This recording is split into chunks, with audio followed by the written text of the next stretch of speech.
The good news about Jesus as according to Luke chapter 4 from verse 38 to verse 44. Jesus cured enough people. When Jesus left the Jew them church and go to Simon yard, Simon mother-in-law did have high fever. So they asked Jesus to help her.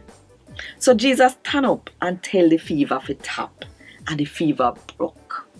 She get up same time and start look after them. When the sun did go down, the people them will have somebody was sick, carry them come at Jesus.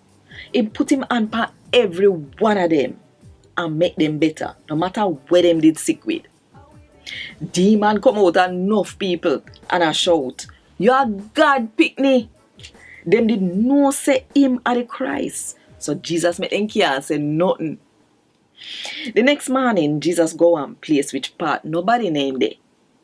All them time there, the people did a look for him hard. And when them do find him, them try to make him not go away.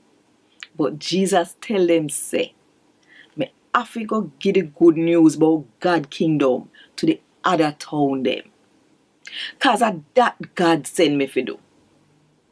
And so Jesus go and preach in the Jew them church them where they in Judea.